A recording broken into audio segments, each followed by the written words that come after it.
Hello, my friends. Welcome to, I would say Covenant United Methodist Church, but as you can tell, we're not there. This is a little bit different background than what you're used to when you watch our reflections on the rock. Today I am talking with Reverend Dr. Cynthia Rasmussen, who is the rector at St. Mark's St. John's up the street from us on Culver Road. And Cindy has cultivated numerous community gardens throughout the Beechwood neighborhood. This one is a little bit unique to Covenant in that it's the lot that used to have the infant daycare center on it. And for any of you who know the story, back in the late 80s, Covenant decided to buy this building and turn it into an infant daycare center, and it ran quite successfully for many years. And then for a variety of reasons had to be closed. So long roundabout story, the building was eventually torn down.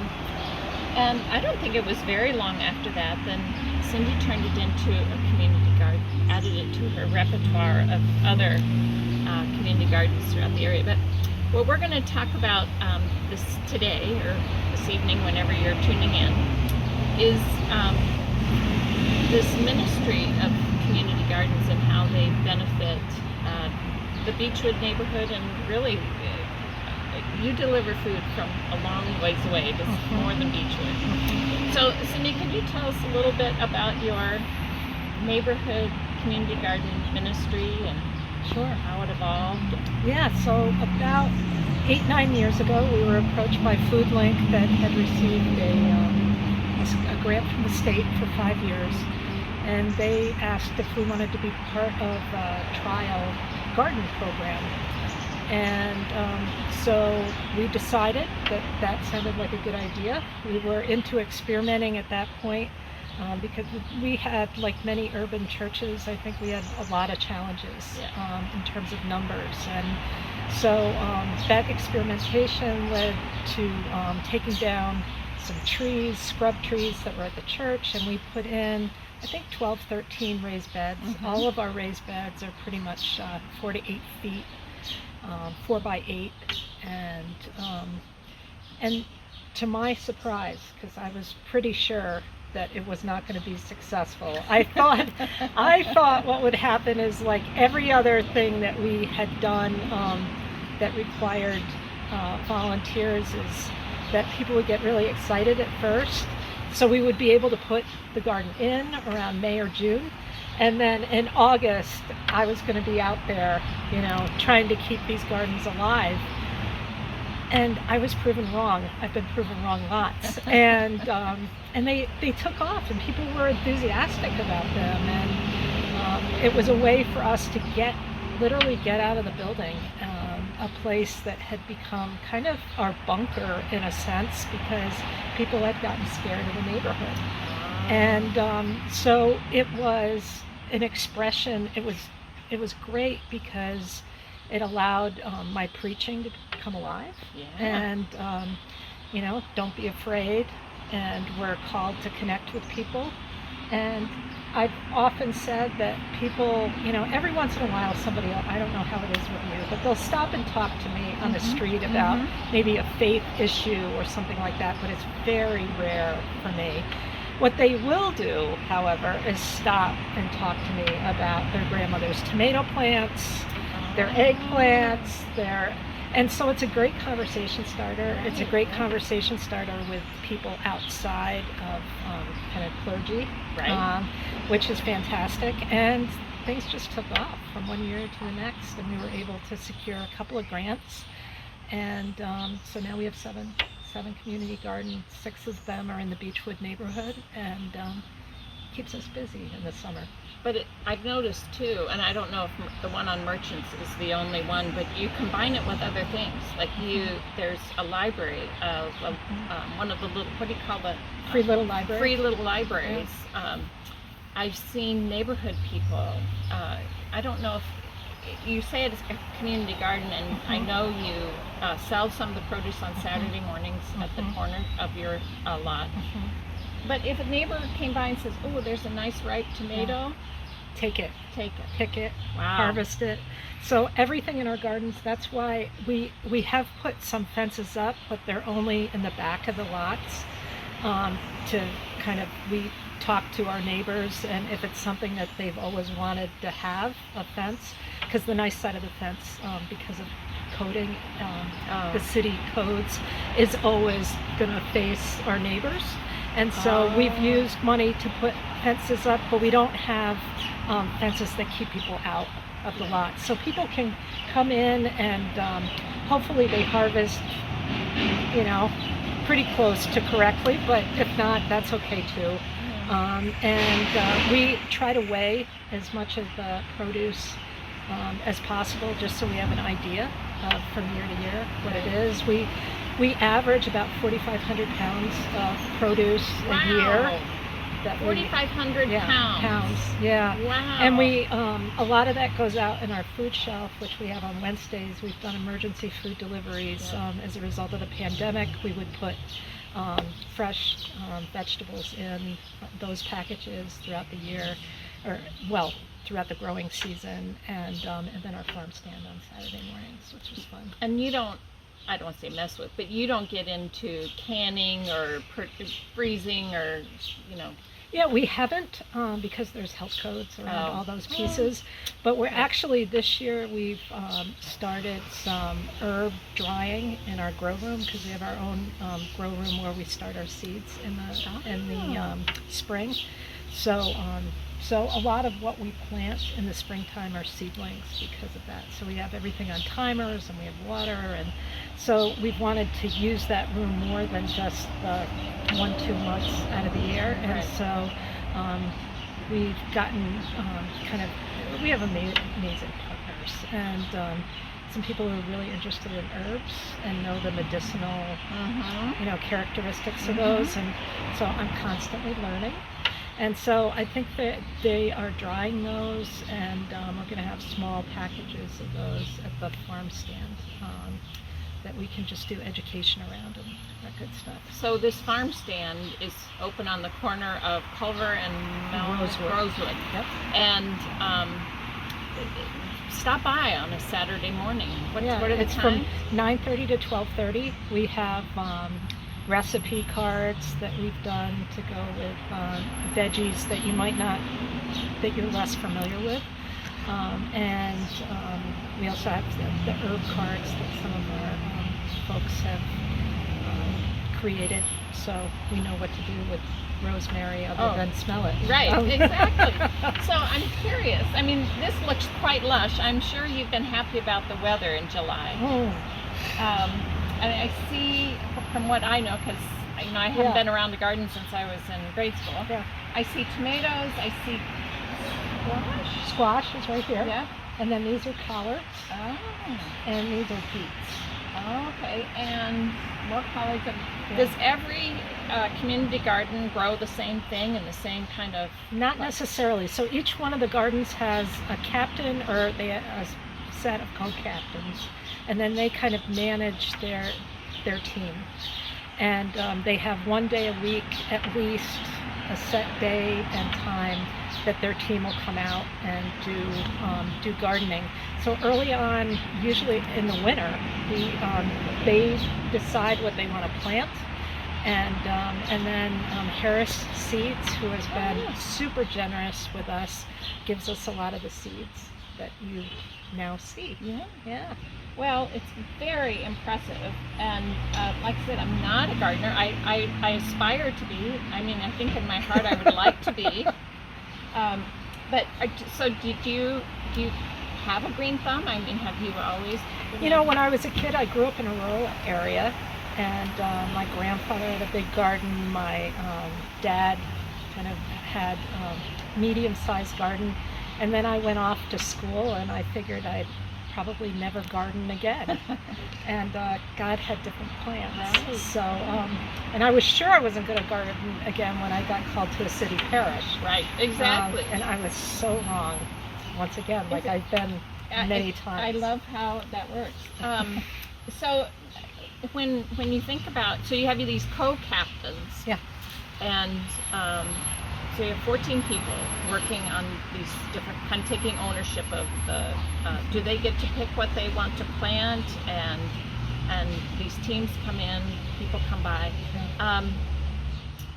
And then I know in the fall, because I've often driven by just your garden up by the church, and I think, what are you going to do with all of those dried leaves and those? Yeah. What do you do with all? So those are great composting material. So we compost. We've learned a lot about how to give back to the earth, and so that's, I mean, in weeks, that big mass of stuff gets reduced into what a lot of gardeners call black gold, because we get to use that then in the spring to plant seeds. Kind of mix in with. Yeah. Do you have to? See, here's my lack of gardening knowledge coming out. So you add the compost to the existing soil, or do you have to bring in? Oh, okay. Yeah. So normally in the spring we do have compost delivered.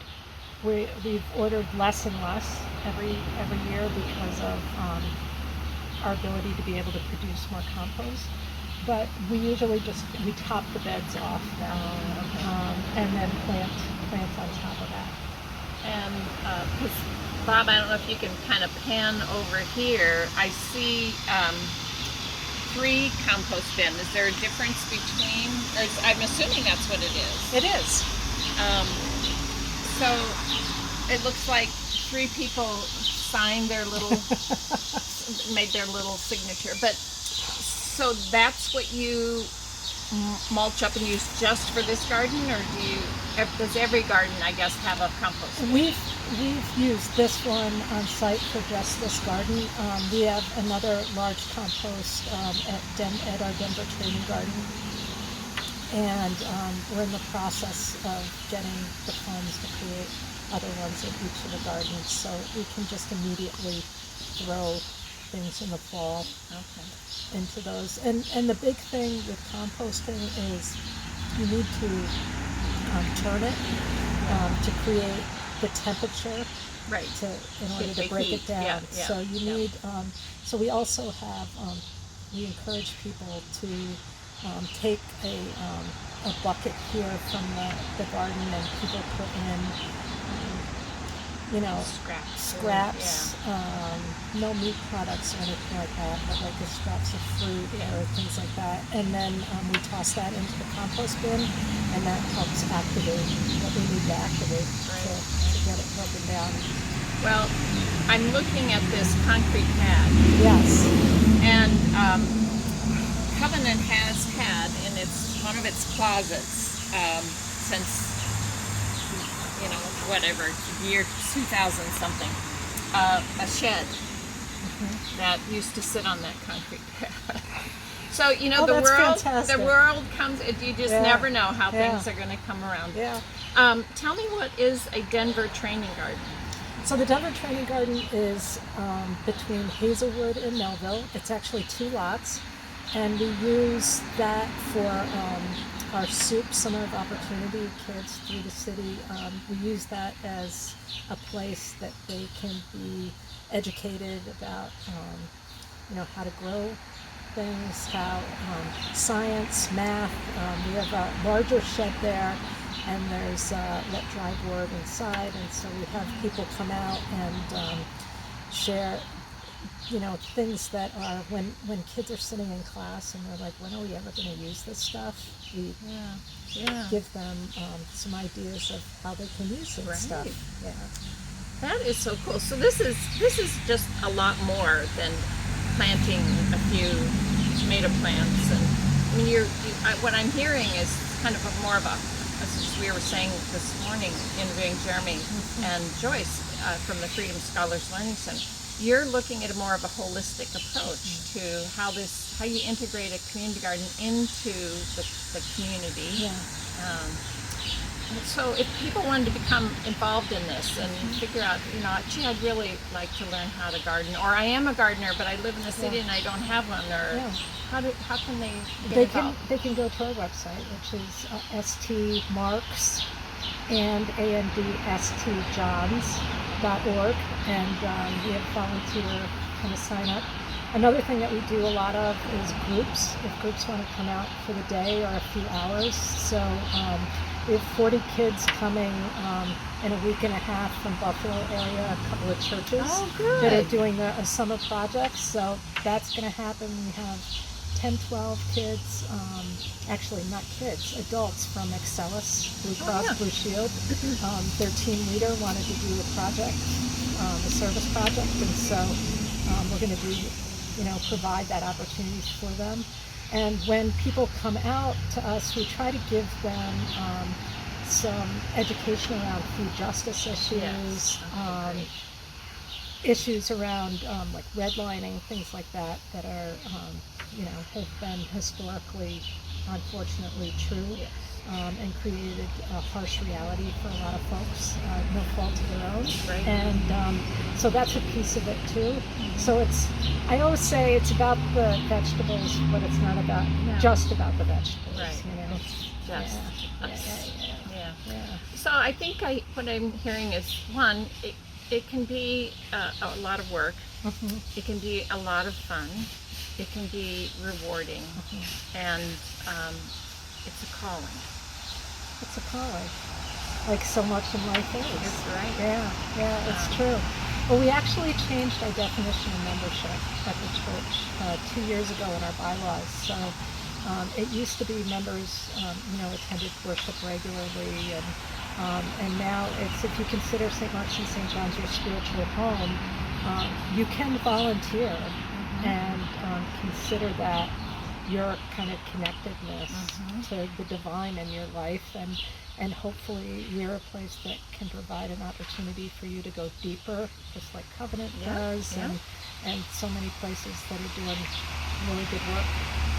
I think that's how so many urban churches are going to, I don't want to say survive, but manage to thrive, is to just be that kind of resource for the community, spiritual and physical, whether it's your community garden or the blessing box, but there's a way that people feel, build that trust and sensitivity to how God works in our lives, which is pretty amazing. It is amazing.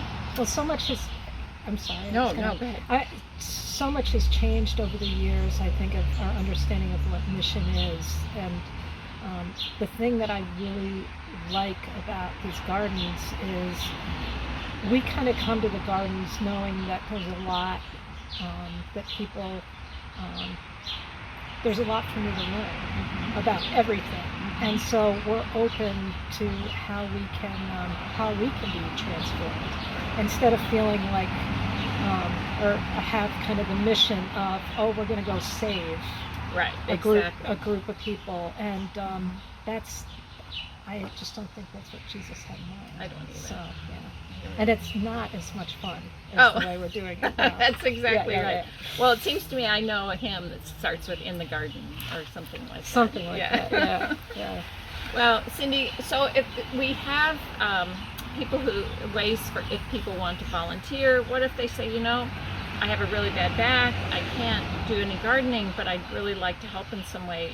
Is there also a donate button on your website? There is. Okay. There is a donate button. That's very kind. There's a donate button. Yeah, absolutely. But there's just some people that I know that's the way they're able to be a part of it, and it's an important way in so many ways. Right. That they can give, you can receive, and we start that wheel rolling. Absolutely. Awesome.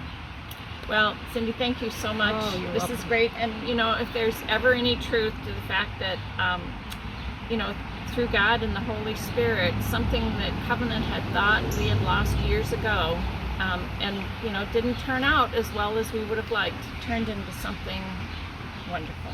Amen. So have a good evening, and thank you for joining us.